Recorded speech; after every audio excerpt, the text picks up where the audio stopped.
Exposed. Irish politicians align with Yemeni terrorists in a move that has drawn sharp criticism and alarm. Claire Daly, an Irish politician with Independence for Change and former EU Parliament member, not only attended but actively supported the Houthi rebels during a rally in Yemen, a group widely recognized as terrorists. At the same event, American pro Kremlin social media influencer Jackson Hinkle added his controversial voice, openly declaring, quote, I am so honored to be here, and arguing that, quote, America and the Zionist entity fear Yemen more than anyone else because the people of Yemen fear nobody but God. Hinkle's statements at the Quds Day rally echoed Daly's dangerous rhetoric as she praised the Houthis for standing against what she termed as American and Israeli terrorism. Daly went further, expressing her intent to, quote, emulate your actions in our countries and spread the word for real solidarity with Palestine, standing up against the Zionist settler colonial regime of Israel, thereby quite openly aligning herself with terrorist extremism. But to be honest, this is par for the course for these two nutjob Irish politicians. Um, in general, like Ireland, it's really gone off the deep end. Uh, Yeah, they're insane. They're it's so it's insane. uh, it's actually quite extreme. But so we have a few clips from these appearances at the Quds Day rally. Now, for context, I think we should maybe just give a quick explanation for what Quds Day is, because I actually think that's important to understand to give this whole thing um context. So, for those who are not aware, Quds Day is literally a Khomeiniist holiday, and it was created by Ayatollah Khomeini after the Islamic Revolution because it represents that they are coming for Jerusalem, that the Islamic Revolution is coming for Jerusalem. And so you'll see these Quds Day rallies all around the world, actually. Last year, we covered when they were happening in Texas and they were happening in Dearborn, Michigan. And so, but people need to understand that if you see Quds Day rallies, that one, it's literally Khomeiniist, and you're more likely to see this specific holiday in Shia, like areas of Shia control, countries of Shia control that are aligned with the Iranian regime. And this represents their movement abroad. When you see this in different places, this represents the Khomeiniist movement abroad. Armin, is that an accurate description of what Quds Day is? Yeah, it's basically the Islamic Republic's branding and using of the whole Palestinian cause, and it shows the influence of the Iranian regime on this whole movement, the so-called pro-Palestine movement, and that they have basically their influence everywhere, and this is their movement. They have taken it from, they've take the fact that people Sunnis and leftists, because comes from a Shia regime, but the fact that the Sunnis and leftists constantly use it shows how influential the Iranian regime is in spreading its influence and using the Palestinian cause to spread its soft power. Yeah, yeah. Yeah. So yeah, if you guys ever see like a Quds Day thing, you know what that actually means. It's not an organic little It's rally. so bizarre. By the way, as a kid, in growing in Iran, Quds Day was something. It was an annual event that we as students were forced to always participate in, and we had like rallies. We went out in the streets. The school took us to these events and stuff like that. And I never, in a wildest dreams, would have ever imagined like this thing that I thought it was an Iranian thing. I mean, Iranian regime thing in Iran. I will like this is something that people like white people would be participating in around the world. I'm like, what the hell? Like I like this is I don't know, because a lot of you are being introduced to this, but I grew up with this. And the idea that like we see this person celebrating Quds Day right on the screen. That's like, this is so bizarre to me. It's just so weird how history, the direction that history took us. Yeah, and it's always specifically on the last Friday of Ramadan. Right. Khomeini was very clever, to be honest, using religious anniversaries to to create political anniversaries. In fact, that's how he did the 1979 revolution, was to use the 40th day of the death of important figures in Islam and the ceremony surrounding that, to mix that with the revolution against the Shah. And because already would have had ceremonies anyways to come out, so he hijacked them to basically catalyze that into getting more people to protest against the Shah, and that's how he was successful in doing carrying out the revolution, which is very interesting because now Reza Pahlavi is doing the same thing, but not with religious anniversaries, but with Iranian traditional anniversaries are now being used to. So they're basically something. So the religious people use religious anniversaries, and the opposition is now doing nationalistic, patriotic anniversaries like Nowruz or Sizde Bedar or other ceremonies as a way to get people to catalyze that into turning into a protest against the regime. Yeah, when the regime will also crack down on the 40th day memorials of the celebrating or memorializing the death of like dissidents of the regime, like what happened with Right. Massa. Right, exactly. Like, yeah, good point. Anyways, we should get into the clip. We're getting a little sidetracked. But let us let's watch what Jackson Hinkle has to say to the Houthis. All right, listen. Where is this, by the way? Where is this recorded? This is in Yemen. I think it was in So he Sana'a. went to. Yeah, I can tell that. Look at the number of microphones. Okay, that's on purpose because usually, sometimes you could actually set up one microphone that everybody is connected to. They know how to do that. Okay, but they do this in the Iranian regime. Also does this on purpose. I've seen in Iran they do this. They on purpose everybody puts their own microphone just to make it seem more epic. It's like so insane. Look at the number of microphones. It's like something. It's like something growing in front of it. Anyways, let's listen to him. Free, free Palestine! I am so honored to be here. I have never met a more courageous people. America and the Zionist entity fears Yemen more than anyone else, because the people of Yemen fear nobody but God. I understand that here today it is Quds Day, and I could think of nowhere else I would rather be than with the free people of Yemen. As the United States drops bombs on the people of Yemen and Gaza, we know that the U.S. and the Zionist entity is waging a war against God. And we know that anyone who wages a war against God will never be successful. Thank you for having me here. And inshallah, one day we will meet in a free Palestine.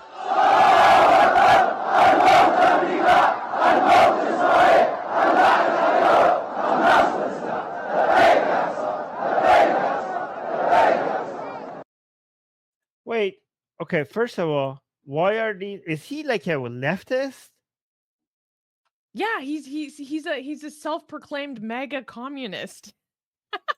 So why is he using God like war? Like how? What? Since when He communists? accused Israel and America of Moharabeh.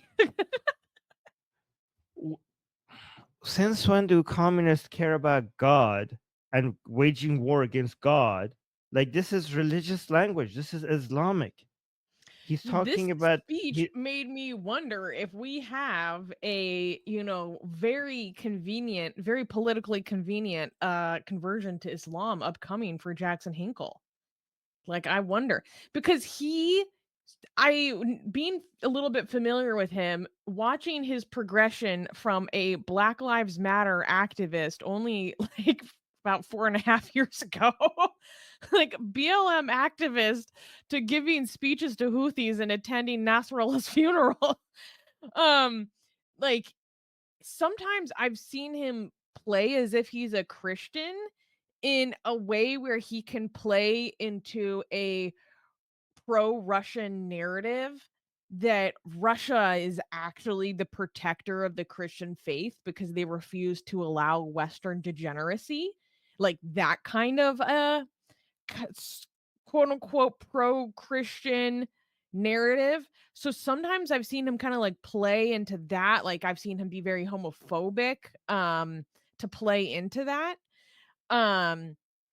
So I don't know if he's going to remain quasi-Christian because it's like politically convenient to be like, oh, look at this white man who's also Christian who is so with our cause. You know what I mean? Like that has its own political cachet. Or will he go into the converting to Islam version of the political cachet? You know what I mean? I mean, he's based in Russia. I Mm. personally So believe he's with the he's Russian regime. he's a politician. Like what is he's a politician in he's an No, Irish he's not politician? He's a politician in Jackson Ireland? Hinkle is not a politician. The other people that will watch the videos are Oh. Irish politicians. Jackson Hinkle is just like social media influencer, Russian Mm. asset. So but like how does he explain that he's celebrating these people that in front of him are outright saying not just D to Israel, but curse upon the J people? Like you see on the screen. I'm not going to say Oh, it he's a because YouTube virulent really hates it. anti-Semite. He says it like he openly says it, like he doesn't hide it behind anti-Zionism and anti-Israeli. Like he No, actually not says really. such things No, against. no. I mean, you Oh, can go look the shit that I've seen on his Twitter. I'm like, oh mm, no, you're like you're pushing actual anti-Semitism, not like, I mean, well, also under the guise of anti-Zionism, but also just like we need to be suspicious of the Jews, like level of stuff. mm. Okay, Also, let's like he go to the doesn't next care. video. Like He just. he's in the pocket of the Kremlin. Like what? Hmm. Or at least Is I he believe really? he is. Sorry, what? Yeah. Is he really like in the pocket of the Kremlin? I mean, it I makes a believe lot of so. sense, How though. he his kind of background before he ended up in Russia. I don't know how he ended up in Russia, but he started out as this BLM activist and then went kind of further into like leftist anti-imperialism, which led him into being a very vocal pro-Assadist who would debate people and deny the chemical attacks of the Assad regime that happened in what's the name of the place? Duma. And so he was notorious for that, and he started to win awards by pro-Assad organizations. And then so Mm, that was kind of his shtick for a while, was the pro-Assad Syrian kind of scene. And so I mean, if you're into that scene, that's gonna lead you straight to Moscow. And so he somehow ended up living in Russia. So he still does a lot of pro-Assad stuff, a lot of anti-Ukraine stuff, like an insane amount of anti-Ukraine stuff. He and mysteriously ends up at Nasrallah's memorial funeral. This is not He's been doing speaking appearances to the Houthis at least since the past year and a half already. I think he's already made a trip to Yemen before this. And then there was this. It's like, how does he end up in these places? That's not that that doesn't happen on accident. right. How does he get in Uh, front of these what people? That doesn't happen what on is this? accident. What is this video So this that we're video gonna is play? these two Irish politicians that I was talking about. Actually, let's So these watch are actual. yes, let's watch this one first. Let me Um unmute it and then go to the beginning. Okay, yeah. play it now. These So are these are is Irish she a politicians, politician? and she used to be a member of the EU Parliament. And this is in Yemen? Yes. Okay, wow. Okay, let's watch this. This is the future. This is the only way we can build a better world in defiance against American terrorism and Israeli terrorism. I just want to say thank you, Yemen, for everything you have sacrificed and for the leadership you have shown all over the world. We will try and emulate your actions in our countries and spread a word for real solidarity for Palestine and standing up against the Zionist settler colonial project of Israel. What? Okay, so she's supporting terrorism. Yeah. She's directly supporting terrorism. Is this normal in Ireland? Like, is that like your politicians come out and defend a group that has been recognized as a terrorist group by everybody, even including? I mean, does Ireland not recognize the Houthis? First of all, can I be clear? It's such a disservice, it's such a betrayal of the Yemeni people to refer to the Houthis as Yemen, right? In the same way that referring to the Islamic regime, the mullahs, as Iran, it's not fair to the Iranian people. I mean, to be fair, the Yemeni people on average have more backward views compared to the Iranian people. However, it is still not fair to them because especially I mean, for three reasons Houthis are not Yemen. First of all, they're not recognized as the official government of Yemen by most countries. Second of all, they don't control many parts of Yemen, right? Third of all, even in the places that they control, the support for them is less than 10%, let alone the other places, right? So they have no support.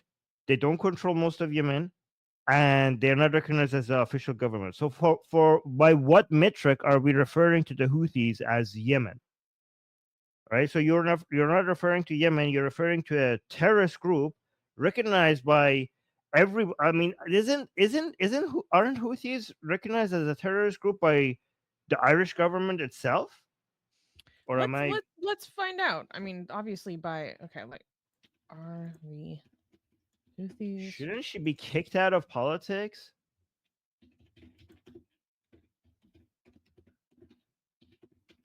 I don't know, this is insane. How is Ireland? Ireland's supposed to be one of a first world country. Like, you're supporting terrorists. Your politicians. Is she a Muslim, or is she just wearing hijab because No. she's in Yemen? She's just an Oh. anti-imperialist socialist.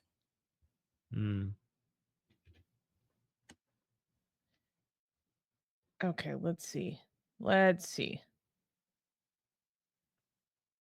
The Irish government does not officially recognize the Houthi movement as a terrorist organization.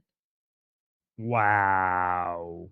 I mean, the United Wow. Kingdom has not prescribed the Houthis as a terrorist group either, apparently. What the fuck? I mean, they're attack. What the hell? What do you need to do to be a terrorist group these days? Like, what else do you need to do? They're attacking civilian ships. Like, what the fuck do they need to do? There's oh my god. How? Well, I mean, there was a period where the United States only redesignated them recently. Yeah, that's in January. Yeah.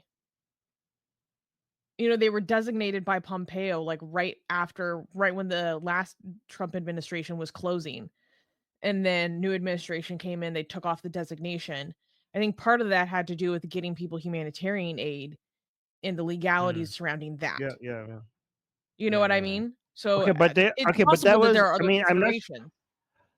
But that was not because they weren't terrorists. That was because they were like, okay, if we label them as a terrorist group, these aid organizations are not going to be able to get the aid in, and a lot of people are going to die.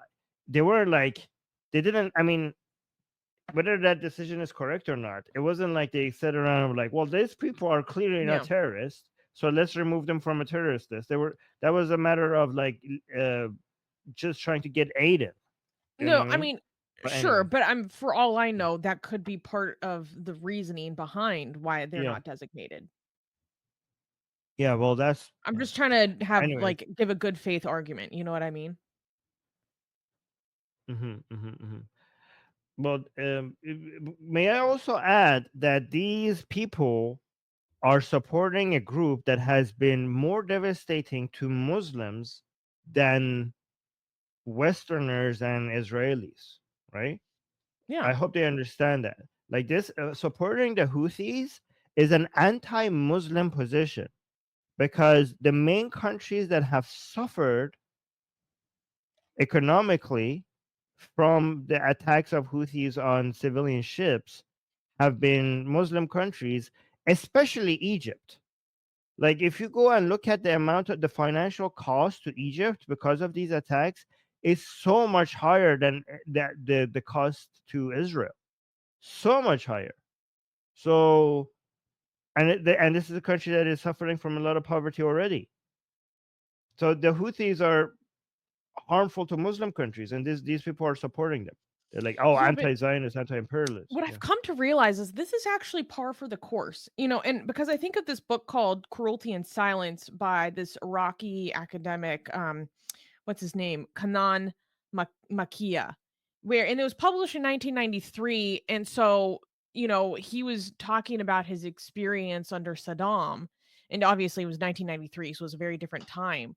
But basically, one of the major arguments of his book is that the Arab world and Arab intellectuals are willing to have complete silence and utter cruelty in their silence against condemning Saddam, because they are willing to turn a blind eye to Saddam's torture and Republic of Fear towards the Iraqi people, simply because Saddam has an antagonistic and hostile stance towards Israel. And one of the central kind of arguments of his book, which I've been meaning to read in full for some time, but he's basically saying we are doing this all for the sake of Palestine. But why must we have utter silence and cruelty in our silence about the abuses of my fellow countrymen, the Iraqi people, for the sake of, I mean, I don't know what the population was back in the 90s, but let's go nowadays. In the Palestinian territories, there's like 5 million people. So let's kind of do the same comparison that he was doing with Iraq, but with Yemen. So we're going to sacrifice the well-being of almost 40 million people in Yemen for the sake of 5 million people in the Palestinian territories. He's saying we are willing, these Arab intellectuals are willing to have utter hypocrisy. They expect more from Israel and the Western powers versus we do from our own Arab leaders towards the treatment of Arabs. When it's an Arab leader Right. doing this to our fellow Arab countrymen, we don't give a shit because we're Right. willing to sacrifice all of it for the sake of the 5 million people in the Palestinian territories, but be utterly silent in the face of all the cruelty and abuses inflicted on many, multiple Exactly. more Arabs just in other parts of the world because their leaders, who are torturers, Right. happen to just be antagonistic to Israel. And I think that's such an interesting argument. Yeah. So basically, simply put, let me know if this is a good summary. The amount of suffering inflicted upon Yemenis by the Houthis is astronomically higher than what happened in Gaza after October 7th. So much higher. Like what Houthis did to the Muslim Arabs of Yemen.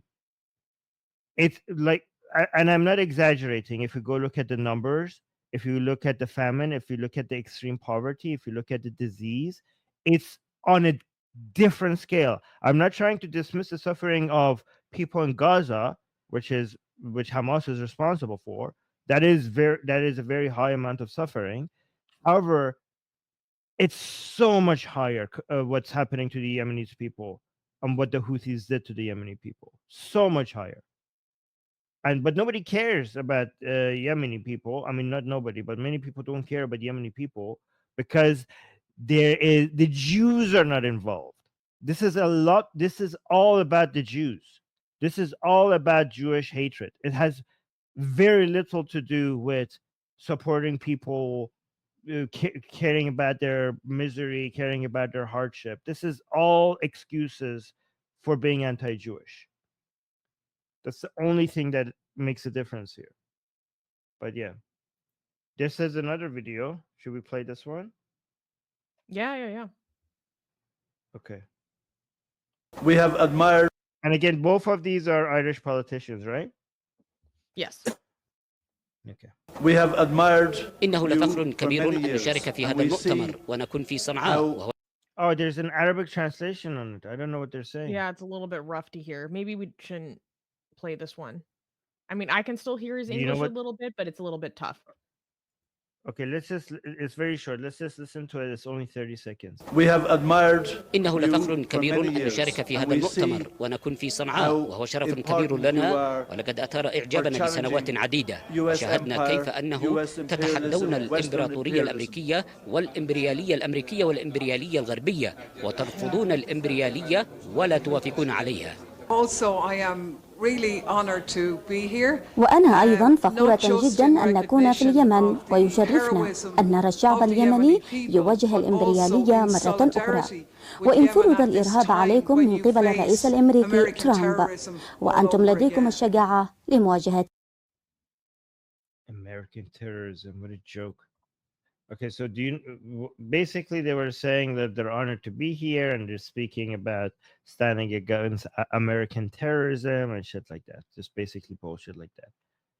I mean, Ireland, what the fuck are you doing? Are there anyone from, like, these are your politicians? You guys have, like, a lot of you people have lost it. Like, you're the wackos of Western Europe. Some of the most Like, severe it's a shit. anti-Semites I've ever seen. It's actually crazy. You know, and what's funny is our one of our Atheist Republic community members, Zaid, some people might know, who himself is Palestinian, sent me a meme one day, and it was like different types of anti-Zionists, and one of them was, you know, and they're kind of like like Wojak style memes. And one of them is like the Irish anti-Zionist, and it was just like, we was colonized, and then hyphen no further analysis. That's basically it. That's what, you know, I on this channel I debated with one of these Irish people. Like they reached somebody from a pro-Palestine group in Ireland contacted me, and they wanted to set up somebody to have a debate with me over the Israel-Palestinian cause. And they brought like one of the people that they thought that's good at debating these things.